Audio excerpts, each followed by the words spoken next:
Hey, what's going on? We are here at GDC. The show's just warming up, but we are here already talking to Jeff O'Connell from United Front Games.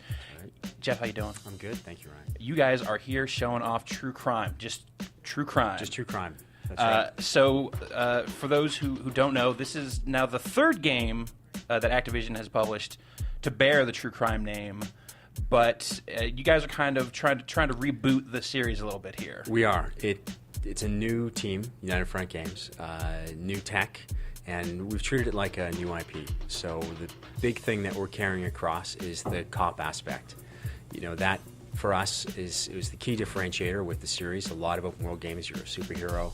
A lot of them, you're a thug. With this, we wanted to stay true to the IP and keep bringing the cop thing across, but everything else is new. Anything else specific that you guys wanted to take away from the first two true crime games? Because it's been a while since there's been a game bearing this name out on the market. Yeah, you know, I think one of the big things that we've tried to build upon is the on-foot experience, which was always a little deeper in the earlier versions. Yeah, but we've taken that a lot further. Melee combat experience is particularly deep. There's melee weapons, there's environmental attacks. There is also free running, which is a big part of the on-foot experience. And it's how you can transition seamlessly from the free running into these melee states or into shooting that makes what we're doing here a little bit different. So our hero, Wei, the undercover cop, can come off a vault object into a melee attack. He can come off the back of a bike and shoot it as it goes down the road and use it as a missile to take out his enemies. He can come off a building and shoot on the way down. There's a bunch of different things that he can do that are very action movie oriented, that really come back to our goal here, which was no modes. So we didn't just want you to be fighting or shooting or driving. We wanted to be able to feel like an action hero here and do the things that you're seeing in movies like the Bourne movies, the Bond movies. The things that they're doing in those movies now were started in Hong Kong cinema 10, 15 years ago. And that comes back to their freneticism of the combat and the blend of free running and combat. So we've gone back, we've done our research, we've looked at these sources of inspiration, and that's really what's inspired us. So in a lot of our action scenes, we want you to be able to kind of create your own action movie moment and fight it, or free run through it, or shoot through it, or mix all three however you want to do it. That's why I was going to ask earlier, that's why Hong Kong. That's why Hong Kong, but not just that. You know, it's as far as we know, it's the first open world game set in Hong Kong, and it's a great city. It's a mysterious place. A lot of North Americans, Europeans don't know too much about Hong Kong, and I think that was a potential danger for us when we started, because a lot of the reference material out there is kind of campy, and it could be. And I love the film, but you know, like Big Trouble in Little China, I think people kind of expect certain things. They expect, you know, Yakuza-style guys with skinny ties, or they expect... you do have the neon.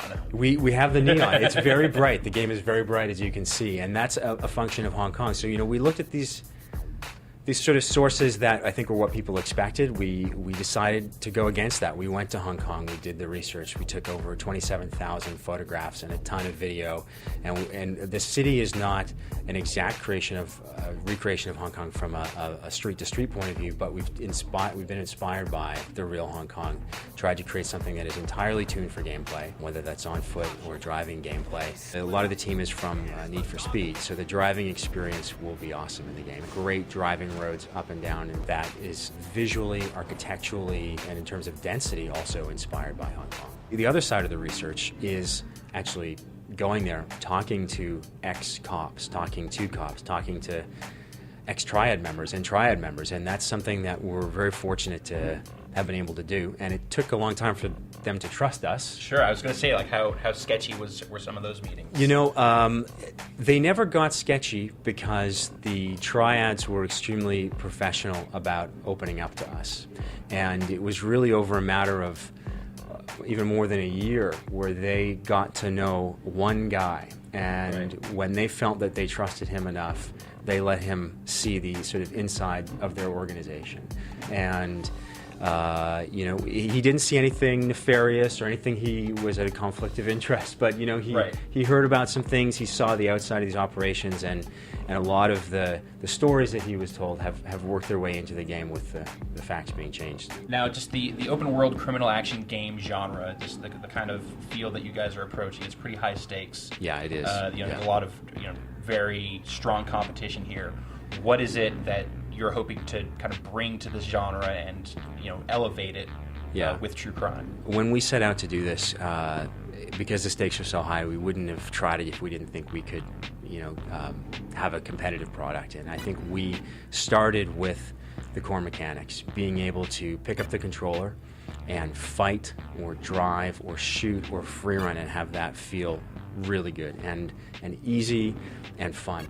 And I already talked about how those things blend together and the cool stuff you can do just in the open world with those mechanics. And I talked about no modes. And there's a lot of great games out there in the genre, but in a lot of them you kind of feel like, okay, I'm doing this now. Okay, I'm doing that now. With this game, we wanted it to be easy to do any one of those things, but easy to blend them together.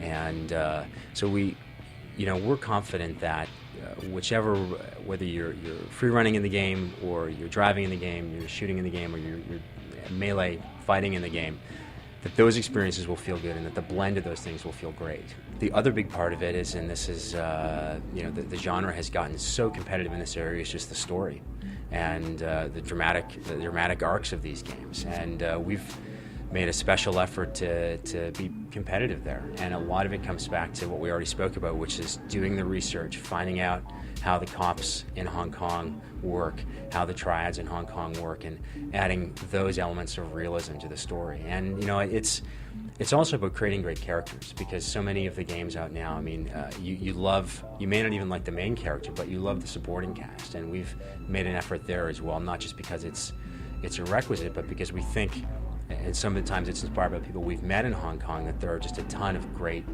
references to draw into the game. Well, I think we're all looking forward to seeing more of this.